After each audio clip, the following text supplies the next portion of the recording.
সৰকাৰি পক্ষৰ জৰিয়তে আপোনালোকে সৰকাৰ থকা মানুহবোৰে আগবঢ়াই দিয়ক আমৰা হলো কংগ্ৰেসেৰ দুজন বিকা আৰু 15 বছৰকৈ প্ৰয়াত হিতেশ্বৰ শইকীয়া অসমৰ মাননীয় মুখ্যমন্ত্ৰী হিচাপে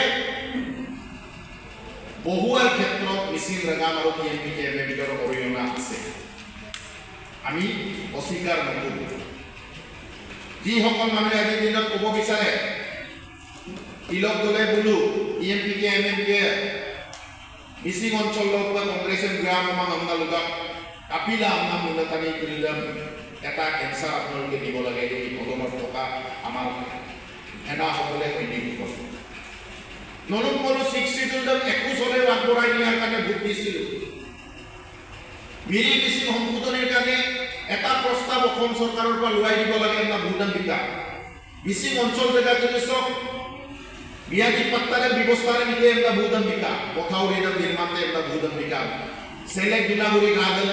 গাঁৱৰ দলং মতে এটা ভোটদান বিকাশ মিচিং আলিয়াই দিগান যিটো গুলুমূল প্ৰশ্ন ভোটদান আলিয়াই দিগান অসম বন্ধদান বিধে এটা লোৱা 1987 হ'ব মিচিং আগন্তুক স্বীকৃতপ্ৰাপ্ত মিচিং ভাষা এই ভাষাটোক মিডিয়া ইনষ্ট্ৰাকশ্যন কৰি মিচিং দৌলুংক্ৰিয়দ 100% ষ্টুডেণ্ট থকা মিচিং দৌলুংক্ৰিয়দ মিচিং আগন্তুক পঢ়াই দিয়ে কাম নানা বুদ্ধ বিজ্ঞান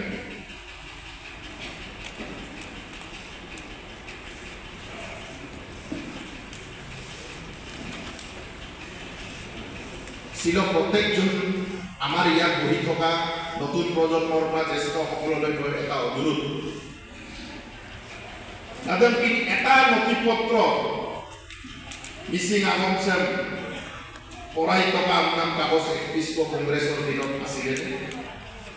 মিচিং আলিয়াই দিলাম এখন জিলাত বন্ধ দিয়াৰ ইতিহাস এটা কাগজ উলিয়াই দেখাওক বন্ধটোতো বাদ দিয়ক আজিৰ পৰা 3 বছৰ আগত বন্ধ যদি প্ৰয়োজন নহয় যোৰহাটৰ ধৰ্ণা বিনামূলীয়া ৰেকৰ্ড দিম লখিমপুৰৰ ধৰ্ণা বিনামূলীয়া ৰেকৰ্ড দিম ৰেকৰ্ডৰ কাম হলো টিএমপিকে জিলা সমিতিৰ প্ৰেসিডেন্ট সেক্ৰেটাৰী জেল ফটোৱাৰ আমাৰ এতিয়ালৈকে আমাৰ হাতত ৰেকৰ্ড আছে মানে দুটা ৰেকৰ্ড দুটা ঠিক আছে আমি কিন্তু সেটা অৰিজিনাল আমার কারণে বিজেপিও আমার ইগোমাগো নহয় কংগ্রেসও দুর্লাভ আমার ইগোমাগো দুর্লাভ কোন আমি মূল মিসিং জাতীয় সমস্যা হব শিক্ষিত সমস্যা মিসিং আলিয়াই দিলা বিয়াদি পাত্তা মথাউরি বরাকনিয়া দলং মিসিং আগম মিসিং আলিয়াই দিলা মেরি মিসিং সংশোধন सब कोई बोए उन मुल्क का अपना दोस्ती है इगोमागो दुर्लाभ हो सब सबको इमाए बुलु मुलुक पे शत्रु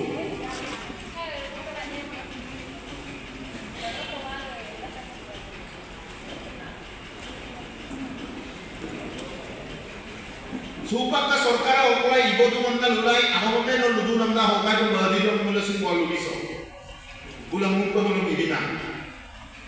মিচিং জাতিটোক আমি সদিয়া পক্ষে বুৰৈব নতুন প্ৰজন্ম জ্যেষ্ঠ কনিষ্ঠসকলক আমি একগোট কৰাব পাৰিছোঁ তাৰ কাৰণেহে আজিৰ দিনত কোনোবাই যদি মথাউৰি বনাইছে